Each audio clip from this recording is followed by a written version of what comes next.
Good morning, everybody. It's Dr. Antonio again. Happy Memorial Day to those of you that are celebrating this holiday. And I wanted to come back to you and make a part two on allergies. Last week, I just talked about the general considerations and perspective of allergies, specifically seasonal allergies. And today, I just kind of wanted to follow up with a little bit more specific. You see, it's hard to really get specific with allergies because, from the holistic perspective, from the Ayurvedic holistic perspective, it requires much more detailed understanding, assessment, and things like that to determine what the manifestation of the allergies can look like in any given person. So for instance, there would be generally, four types of categories that we would consider as part of what the allergies can look like. It could be just the dryness aspect of it, and those people that are prone to dryness. It could be more of the inflammatory kind of dry allergies, where a person is feeling sort of like, you know, swollen and irritated, and irritated in the sense of like swelling and inflammation and puffiness, and kind of heat around the face and burning sensation in the throat. Um, and if you blow your nose or you're spitting up some mucus, it's like yellowish in color. So that would have more of like an inflammatory basis for the allergic experience. And then there's the other category where there would be just lots of mucus being produced, just constant runny nose, and it's more on like a slimier side or and a whitish color discoloration and excess mucus and congestion and maybe some coughing associated with it. And then it could be a combination of all those symptoms. And these are the reasons why it requires a specific analysis of the situation to determine what is the kind of allergies that you're having, not just seasonal allergies, because not all seasonal allergies are created equal. When you go for allergy testing, they test you for mold and pollen and grass and weed and, mites and all these things. And so, similarly, in holistic medicine, it gets more specific to see what about your physiology is allowing this allergic reaction to occur, and then follow that into understanding the food and diet um, relationship and lifestyle relationship as far as sleep and things like that. So it's more complicated than people think. It's not just easy to say, I have seasonal allergies, I go take Benadryl and I'm good. For some people, that could work. For some people, it makes it worse. For some people, it seems like it works short term, and then long term creates other issues. And then we follow that through the season. So in Ayurveda, we're sort of like um, detectives, Ayurvedic detectives, to really look at more of the holistic approach to seeing what is it about your physiology that's allowing this. There is a natural response where a person might not have seasonal allergies, but they go outside and there's a lot of pollen. You could see those days where like the tops of the cars are coated, or the windows, or like you open the window and all of a sudden the next morning you see a coating of a light green substance that's really powdery and light and flaky that you just wipe with your hand. You can actually gather it there. So it's common to have that kind of like reaction for anybody. But the person that has the suffering of seasonal allergies will actually experience it more, will create this whole domino effect, and will just continue to ripple. And it usually subsides with the changing of the season, when it's full blown into that season. So, for instance, seasonal allergies occur around springtime and also fall as we're transitioning from summer to fall.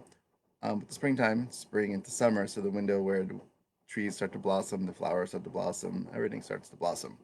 So these are junctions throughout the year that in Ayurveda we take necessary precautions leading up to those periods of time, knowing that that's the common occurrence for any given individual, and to do preventative measures. So here is where I would talk about some basic preventatives. Last week I alluded to the idea that allergies come from improper diet, either overeating or undereating, because that can create a certain level of dryness or cause issues with metabolism, oversleeping, which would create a heaviness and lethargy, lymphatic congestion, things like that. So we'll get a little bit more specific. It's really important to just follow the day's cycle. Simple first step is waking up around the time when the sun starts to rise and allowing body to awaken. I know for some it's very, very difficult. This excludes people that are up all night for whatever reasons, whether they have children or they have overnight jobs or things like that, um, or really suffer from serious uh, insomnia, which is a whole different topic that we'll talk about at a later time. So, waking up earlier in the morning and even just starting the day out with a cup of hot water, just to start peristalsis, just to engage metabolism, just to create a sense of heat coming in to the system to stimulate the digestive capacity and to wake up the body. It's light enough and it's warming enough, and it creates a sense of sort of connection to the day as simple just taking in the water, which creates movement and then continuing throughout the day and then being mindful of how much you're eating. So are you really hungry for breakfast? Are you going to overeat at breakfast if you eat breakfast? What does breakfast look like? um, Another recommendation in the morning time would be something as simple as neti pot. Now there has to be an understanding around neti pot that I have to specify. um, you can read about neti pot, and there are all sorts of neti pots. There's the metal neti pot, there's the plastic neti pot, there's the ceramic neti pot, there's the syringe neti pot, things like that. And first, I don't say the syringe is helpful. I would say the syringe is actually not the best kind because it really forces the the sinus passages to be aggravated because you're forcing up a large stream of water or a strong stream of water. And so we don't want that kind of agitation to the sinuses, to the senses. Let's just imagine sticking something really strong up your nose and just kind of waiting for it to purge. That's not the design of what the neti pot was meant for. It's meant for a natural nasal irrigation. I prefer ceramics because it's a natural element. Metal is okay, it's just a little bit on the colder side. Ceramics don't really hold temperature the same way when it comes to putting it into the nostrils. And then you would follow the instructions as far as what the nasal rinse itself consists of. And this is a good way to irrigate the sinuses. Now, if you have congestion and it's a mucousy production, then the neti pot would be great. And doing it once a day, twice a day during allergy season, when there is that production, is helpful. Um, Otherwise, overuse of neti can increase dryness because now you're forcing water in and out of the sinus passages, and now you're flushing, and now you're removing the natural microbes that occur in the sinus passageways. So we don't want to overly cleanse. If you don't have that kind of mucus production due to your allergies, then maybe using the neti pot once or twice a week during allergy season just to create a nice nasal rinse, just to flush out the debris that's from the atmosphere.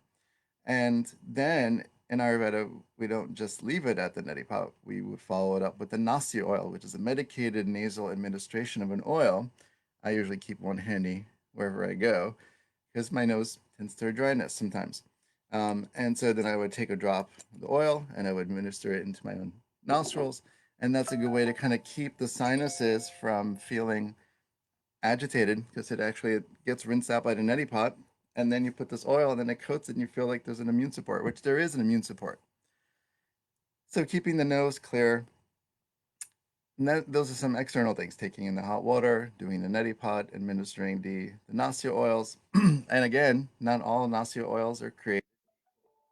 These nasya oils are prepared with specific herbal formulas and base oils, and it's important to meet with a consultant who knows what the proper combination is for you. It's not just enough to say, "Oh, I like that one. It has rose, and I like rose," or "It has mint. I like mint." Just because you like it may or may not mean that it's actually going to be conducive for your need at that moment in time. You could actually create more of an agitation, and inflammation, or any kind of like aggravation. So you have to really be careful because these are types of medicines in Ayurveda. We don't just take them haphazardly. There's an understanding of the underlying premise behind why these formulas are made and for who we determine is based on an assessment. It's not just I'm going to take this. Um, the the common fad, which comes and goes now, is oil pulling. People use oil pulling. Now we have to also be careful not to say, I was told to oil pull every single day. It's not mandated. It's not something everyone needs to do. It's not everyone something for someone to everyone should do. It's applied at the right time and for the right person for the right reasons in the right seasons in the right time of day in the right quantity, things like that. But oil pulling is a general consideration just to sort of open up the oral cavity with the oil and create the stimulation effect of the lymphatic system to kind of draw out things that might be accumulated and loosen things that are accumulated there. And that works mostly because of the relationship between the oils and the fat tissue of the lymphatic system and things like that. So those are some recommendations. But again, it comes down to, are you staying up late? Because staying up later past 10 o'clock, according to Ayurvedic medicine, tends to increase the level of dryness, has a tendency towards increasing inflammation. And then sleeping in does the opposite. So it creates a dampening effect on the digestive system, creates a heaviness in the body, creates a sluggishness in the cardiovascular system, the circulatory system. And so it's hard to get the juices moving. So if you're starting the day out already missing the morning markers of waking up more or less around when the sun rises or something like that, between 6 and 7 or a little earlier, then you're already missing part of the physiological processes that engage in proper health. And this is just the way it's been. It's been for a very long time practiced this way. To encourage optimal health, we follow the rhythms of the day. So understanding all that, understanding if I'm sleeping too much, sleeping throughout the day, staying up late at night, I'm overindulging in foods that are too heavy or too dry, depending on the person, or too inflammatory, depending on the person, you'll notice the qualities of the cause and effect relationship. So if I'm eating something that's heavy and I'm feeling heavy during a time of day where I normally feel heavy, which is usually the morning time, because we're just waking up and things are a little sluggish, then you're only going to create more heaviness. That's just the reality. One plus one plus one plus one. And if you're feeling inflammation and you're eating things that are inflammatory based and you're eating them during hot times of the day where like the sun is peaking during the lunchtime or things like that, or you're staying up late at night and you're eating lots of hot stuff, then you're going to keep promoting this cycle of irritation. Same thing with dryness. If you have a lot of dryness and you eat a lot of dry foods like crackery foods and crunchy foods and foods that don't have watery substances or viscous substances connected to it, then you're only going to increase that level of dryness. And so it's a matter of using your body to gauge in this medium of knowing what is causing my seasonal allergy and adjusting. Simply adjusting with the diet, simply adjusting with exercise. Lack of exercise automatically creates a heaviness in the body. It creates a lymphatic congestion. It puts stress on the heart. And sleeping in does the same thing, and overeating does the same thing. And so we're following these cause and effect relationships. And Ayurveda is a system of medicine that requires that we have this relationship to our daily practices, to our daily life, to our seasonal practices, to understanding, the phases of life that we're in, from when we're children to adolescence to adulthood to later adulthood, understanding where we are at any given time, and things change. That's the truth, is that everything changes. Nothing is consistent. The only thing that's consistent is truth, and truth is relative to the moment. And it's understanding never to compare ourselves to the past, where we would say, when I was younger, I never had this thing. Well, maybe between that time period and this time period, whatever you were doing kept adding up to what you're experiencing right now. And in Ayurveda, as an Ayurvedic detective, as an Ayurvedic professional, an Ayurvedic doctor, this is what we look at. We look at the past to see how it's contributing to the present moment. And we use these tools to also be preventative measures to determine what the future might look like. So if a person's eating a lot of heavy foods and sleeping in late, and they are prone to heaviness and sluggishness, they're most likely to suffer and struggle with those kind of conditions that are related to those kinds of qualities. And so in Ayurveda, we work with the qualities. And when we refer to seasonal allergies, we look at what are the qualities of how you know, these symptoms are affecting me. What are the kinds of symptoms that are occurring in my physiology, and reading those cues, not just putting a band-aid on it and wanting it to go away. Because the interesting thing is, and I have friends that do this, they complain about allergies, but they go out drinking, they have a lot of alcohol, smoke a lot of pot, they have a lot of cocktails with ice, and these are all things, especially during allergy season, that are only going to aggravate the individual more than likely, especially in those people who have those tendencies, those constitutional configurations. So it's understanding, who are you? Who are you that's getting the allergy, seasonal allergy? What is it about whatever you're doing? And this is including, genetic predispositions, inheritance. Because if you're from a lineage of family members that have allergies, well, then of course, then you're more susceptible, which gives you the opportunity to make different choices where you can say, wow, I know my family suffers from this. So what can I do differently that they're not doing that's going to help me reduce the chances of getting it or reduce the symptoms when I do get it? For me, I used to have uh, chronic allergies every year, and I would have colds 3 to 4 times a year. And it's with the mindfulness around my diet, it's with the application of the neti pot, and then with the nasi oil, I may just get 1 day, maybe two, during the peak season of the allergy, and then that's it. It doesn't torment me. It doesn't affect my sleep. It doesn't affect, I sometimes do get the irritation of like, oh, my eyes are itchy, my nose is like runny, but quickly I know what to do and I quickly know what to avoid so that it doesn't perpetuate that. So these are considerations around seasonal allergies. And so let's recap. We talked about simply starting the day with hot water. We talked about the neti pot. We talked about the nasi oil. We talked about the general usage of gandusha, which is the oil pulling. We talked about making sure you're going to bed at an earlier time and waking up at an earlier time. We talked about understanding what your relationship is to food. We talked about assessing through basic symptoms, whether there's dryness, inflammation, there's congestion, what is a combination of all the four to use as a dictation towards the direction of what to do to remediate the situation. So I have my practice here in Mount Airy in Philadelphia, and I'm open to seeing new clients and would love to support you in this. And especially during COVID, there is a bit of a discount on working with me.